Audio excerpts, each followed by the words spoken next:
Mauricio Macri está de gira por Europa, estuvo en Rusia, ahora está en Davos, se reunió con distintos funcionarios, hoy lo hará con el presidente de Francia, así que bueno, va a impulsar está impulsando distintos acuerdos para la economía nuestra, inversiones en la Argentina. Veremos qué es lo que pasa con todo esto, pero también es interesante analizarlo, verlo desde la mirada del Centro para el Comercio Exterior del siglo XXI. Un amigo de la casa, que es el director de este centro, Miguel Ponce, está en contacto con nosotros. ¿Cómo le va, Miguel? Buen día. ¿Qué tal, Sergio? Muy buenos días, alegría estar con ustedes. Bueno, un gusto compartido también, ¿no? Tenerlo presente aquí con nosotros en la mañana. Por favor. Gira presidencial, acuerdos con economías de otros países. Claro. Sé que el presidente se reunió con Máxima, va a vender Argentina le va a vender un equipo importante. Sí. Yo diría que no parece casual que se den dos circunstancias simultáneamente, que obligan a poner el acento en estas cuestiones comerciales. ¿Por qué? Acabamos de finalizar el año con mayor rojo comercial de la historia, es decir, el déficit que tenemos, la diferencia entre nuestras importaciones y las exportaciones ha generado un rojo muy preocupante. ¿El máximo de la historia de la Argentina? Sí. No tenemos antecedente, y por lo menos desde que yo estoy en comercio exterior nunca se registró esta situación. Casi hemos duplicado el déficit del año pasado y hemos pasado de una situación donde teníamos superávit mínimo, pero superávit al fin, a una situación de mucho rojo. Ojo, yo había adelantado que íbamos a tener 2 o 3 años y que teníamos que desdramatizar esta situación y acostumbrarnos a ella y ver cómo se solucionaba, poniendo el acento más, como lo hemos hablado más de una vez con ustedes, en las exportaciones que en las importaciones. Claro. El segundo elemento que obliga al presidente a poner el acento en los temas comerciales es la particular situación de que se cumple un año de Trump en el gobierno, con una situación a nivel internacional que podría tener un gran único título, ¿no? Incertidumbre. Sí, mundial. Claro. Sí, todo el mundo está pendiente, ¿no? Claro, y el retiro de alguna manera de los Estados Unidos de muchos de los espacios que ocupaba hace que comiencen otros actores, otros grandes jugadores, fundamentalmente China, a tener presencia en la región mucho más acentuada que antes. Lo mismo ocurre con Rusia y lo mismo ocurre con la Unión Europea, que tratan de ocupar espacios que está cediendo Estados Unidos. Yo diría cediéndolos de manera incomprensible. Para que se entienda, el 25% de lo que exporta Estados Unidos viene a Latinoamérica, 3 veces más de lo que va a China. Qué bárbaro. Y sin embargo, se produce este destrato que hemos tenido en el último tiempo, donde el tema de la soja es el aceite de soja, ¿no es cierto?, el biodiesel, impidiendo que entre a ese mercado, y ahora se acerca la prohibición al acero y al aluminio también allí, cuando nos tiran alguna grajea, como es aprobarnos y volvernos a incluir en el sistema de preferencias arancelarias, un negocio que en el mejor de los casos significa unos 400 millones contra 1.200 que hemos perdido en ese mercado por el no ingreso del biodiesel.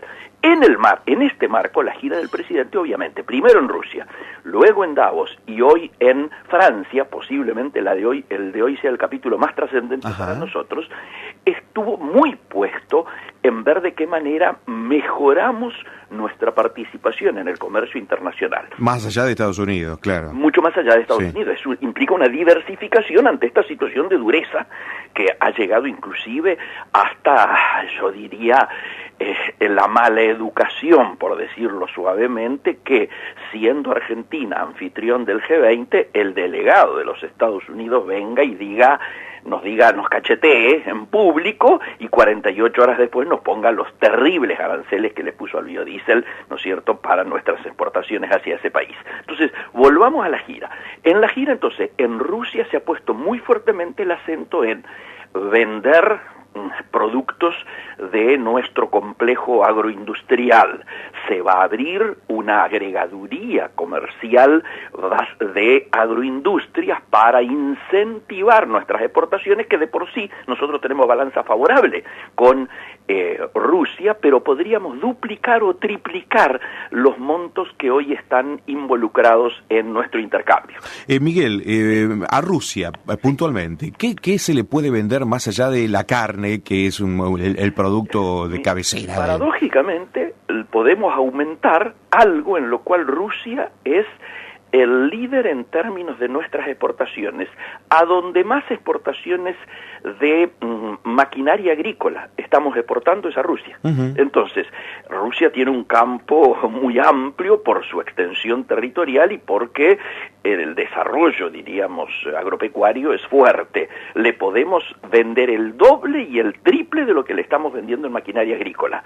Ellos nos venden a nosotros en ese terreno muchos agroquímicos, precisamente para utilizarlos en el campo, insumos para el agro, ¿no es cierto? Entonces, ahí hay una posibilidad concreta de mejorar.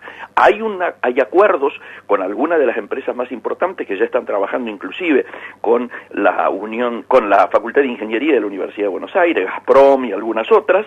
En el terreno nuclear también tenemos, y de las investigaciones científicas también tenemos posibilidades de coordinar. Yo creo que el viaje a Rusia ha sido importante.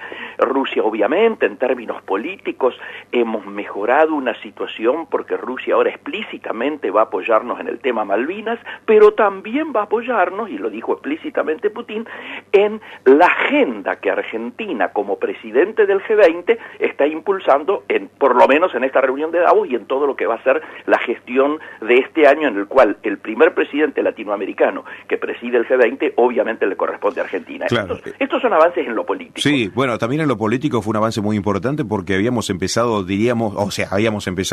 el gobierno de Macri había empezado con Rusia no muy bien, ¿no? Por supuesto, porque había una situación previa en la cual Rusia había sido considerado un socio estratégico, ¿no es cierto?, junto con Venezuela y algunos otros países, y se temía de que hubiese una rectificación al respecto. ¿Pero por qué? ¿Qué es lo que originó este acercamiento? Obviamente el retiro y el mal vínculo que Estados Unidos tiene con toda Latinoamérica. Esto es simple. El segundo capítulo, muy importante, el que ha finalizado ayer, que es en Davos. Obviamente en Davos lo importante es el vínculo que ha tenido con las principales empresas del mundo por un lado y con líderes mundiales de importancia, digo, la cosa con Merkel, lo de Máxima, poder, como vos decías en la introducción, Sergio, concretar este acuerdo, ¿no es cierto?, para la venta y provisión de un reactor y de una central nuclear a través del INVAP. Y acá yo haría un pequeño paréntesis para decir que esto debiera servirnos de lección. ¿Qué es lo que estoy diciendo? ¿Dónde nos va bien en términos comerciales y tecnológicos? En todas aquellas cuestiones donde hemos logrado tener políticas de Estado. Hace 50 años que a través de la Comisión Nacional de Energía Atómica, la provincia de Río Negro, se ha creado una organización como el INVAP, que es orgullo de tecnología a nivel mundial y que nos permite ganarle a grandes competidores tecnológicos. Sí, le ganamos a Francia. Nada más, que es una vanguardia en desarrollo tecnológico de estos tipos, más a otros lugares. Y no es el primero que le ganamos. Ya ganamos en Australia. Eso le iba a decir. Yo creo en el gobierno anterior en Australia se había vendido, ¿no? Por supuesto. Yo doy datos concretos vividos por mí. En tiempos de Ceausescu, todavía hablo de Rumania comunista, uno iba a las exposiciones tecnológicas en lo que era del otro lado de la cortina, como se acostumbraba a decir, iba a la TIB y la única empresa argentina que encontraba con un stand era el INVAP. O sea, extraigamos como conclusión que necesitamos políticas de Estado en todos los campos del comercio internacional si queremos tener éxito. Y esta muestra que se ha logrado con esta venta a Holanda está ratificando y dándonos ese ejemplo. ¿Por qué decía yo que tal vez lo más importante sea el capítulo de hoy con Macron? Porque lo que está en juego, ni más ni menos, es que se va a sentar Macri con el presidente del país que más trabas le pone al acuerdo Mercosur-Unión Europea. Francia encabeza el grupo con Irlanda y con Polonia que se oponen a mejorar la oferta de compra de carne y de biodiesel, y ahí tiene que estar puesto el acento de Macri en la reunión de hoy. Vamos a ver cómo defiende el acuerdo, o el posible acuerdo, ¿no? Absolutamente, pero además hay otra cosa, Sergio, que hay que tener en cuenta. Todo esto es muy lindo. Todos aplaudimos la gestión de lo que se denomina la diplomacia presidencial.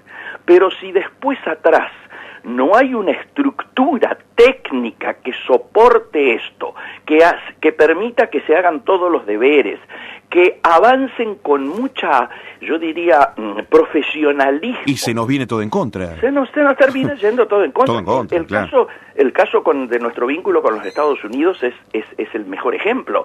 Se hablaba de que la amistad de Macri y el presidente Trump iba a garantizar.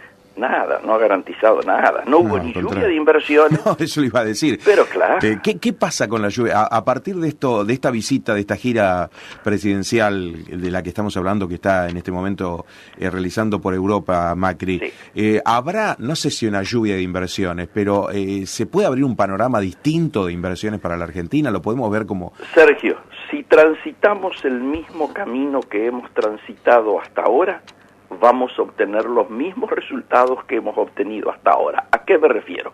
Hace 2 años el presidente llegó casi con las mismas circunstancias de hoy, habiendo ganado una elección y yendo a plantear el cambio que significaba en las reglas de juego económicas, nuestro retorno al mundo, mostrando la voluntad que tenemos de trabajar en términos de libre comercio, etcétera, etcétera, etcétera. Ahora, de ahí, ahora, acaba también de ganar otra elección, vuelve a ratificar, inclusive llega hasta con más poder institucional en términos internacionales, luego de hacer la reunión de la OMC en Buenos Aires, luego de asumir la presidencia del G20, o sea, todo indicaría que los deberes en términos de superestructura presidencial están efectuados. Ahora, si no somos capaces de transmitir que tenemos políticas de Estado estables, fiables y confiables, las inversiones va a seguir ocurriendo como hasta ahora, pero con una contra más, que es que el escenario internacional, particularmente los cambios en los Estados Unidos, no ayudan a esto. ¿Por qué? Porque Estados Unidos está subiendo la tasa, y entonces esto significa una aspiradora de dólares, y por otro lado ha modificado hace un mes las reglas de impositivas para las empresas, que ha hecho, por ejemplo, que Apple vuelva a instalarse con todo en Estados Unidos y realice la mayor inversión que tenía prevista hacerla fuera, que muchas empresas que tenían pensado instalarse en México, o las que ya estaban instaladas en México o en otros lugares de Latinoamérica, vuelvan a los Estados Unidos porque empiezan a tener situaciones de privilegio que no tenían antes, etcétera, etcétera, etcétera. O sea, no hay un entorno desde el lado de Estados Unidos, que es de donde se esperaba que sea favorable para nosotros. Claro, allá se reúne con Coca-Cola, se reúne con Bill Gates, etcétera, todos elementos distinguidos y destacados de los Estados Unidos, pero toda la política de Estados Unidos es no a favor de las inversiones afuera, sino a favor de las inversiones internas, dentro de su país. El tema dólar, yo sé que para ustedes los importadores el tipo de cambio que es clave y ahora deben estar contentos con este aumento del tipo de cambio, pero es un arma de doble filo. Porque aquí la economía nuestra, la economía interna, se debilita con este... Absolutamente. ¿En qué camino vamos? Sergio, hay 3 números que tenemos que tener en cuenta cuando hablamos de la temática del dólar. Un número es el que yo denominaría el índice Broda. Broda te dice que el piso debiera ser 23 pesos. El otro número, llamémosle Sturzenegger, era el que teníamos hasta hace muy poquito, que implicaba un dólar subvaluado, ¿no es cierto? O un peso sobrevaluado, como vos quieras decirlo. Sí. Yo me inclino... ¿Qué valor sería el de Sturzenegger, diríamos? El que dice permanentemente las pizarras. El que estamos ahora. El que estamos ahora y el que estábamos la semana anterior, etcétera, el que fuera, pero distinto a aquellos y alejado del 23. En el que yo confío, y me parece que la cosa va a terminar por ahí, es en el número que dio a conocer el Observatorio PYME de la Cámara de Comercio Exterior de Córdoba y la Unión Industrial de Córdoba, que hizo una encuesta entre todos los industriales de la región, no solo industriales, perdón, entre todos los productores, sino no solo industriales, sino también del campo y del comercio, quedaba un dólar de ¿cuánto? 20.5. Más o menos casi como estamos ahora. En esta semana, en este tiempo, nos hemos ido acercando a ese valor. Yo creo que alrededor de 20.5, que es el piso para poder exportar en algunos rubros de manera un poco más competitiva que hoy. Sin embargo, tiene esta situación que vos hacías referencia hoy.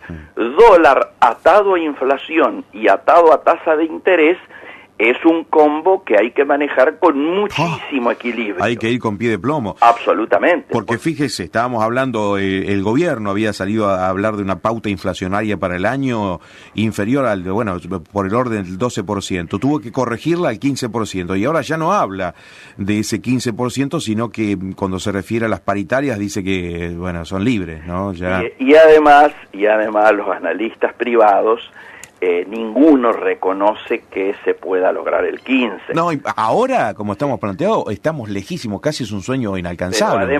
Pero además el gobierno hace su aporte, el aumento de tarifas, los aumentos, la situación de las naftas, el tema de los servicios públicos, las obras sociales, etcétera. Totalmente. Esto tiene, la mano del gobierno tiene mucho que ver en esta situación. Entonces, miremos el año con optimismo, que es el que no hay que perder nunca, pero sepamos que no es un año fácil. Tenemos una ventaja, va a ser un año par con crecimiento. No el crecimiento que podríamos haber tenido, va a ser un crecimiento más mesurado. ¿De qué porcentaje? Se hablaba del 3%. Menos del 3%. Menos del inferior. El gobierno tiró en la pauta que hizo inscribir y votar en el presupuesto del 2018, 3.5. Después, los mismos sectores oficiales hablan de un 3, yo creo que vamos a andar en un 2.8, 2.9. Ah, bueno, cerca del 3. Pero es bueno un 3%. En este caso es que va a haber crecimiento. Sí. En otro momento, los años pares, no había crecimiento. Vamos a romper una tendencia interesante y además debiera ser un año donde determinadas medidas podrían avanzarse y tomarse, porque no es un año electoral. Yo creo que pasado octubre, noviembre, ya entramos en tiempos electorales, entonces los deberes, las correcciones que haya que hacer, las decisiones que haya que adoptar, hay que hacerlas ahora. Miguel, gracias por estos minutos. Seguramente estaremos charlando después de la gira, analizando el resultado final, a ver qué impresiones hay y demás avances en torno a lo que nos deja esto, y bueno, analizando también un poco la economía, a ver si se puede estabilizar un poco, ¿no? Sergio, un placer, siempre a disposición, ustedes lo saben, así que mi saludo a todos los amigos de Mar del Plata. Gracias, Miguel, un abrazo. Chao. Buena semana. Miguel Ponce, el director del Centro para el Comercio Exterior Siglo XXI. Viví en verano con nosotros. Todo el calor del verano está en tu radio. LU6 AM760. La mañana con María te acompaña siempre.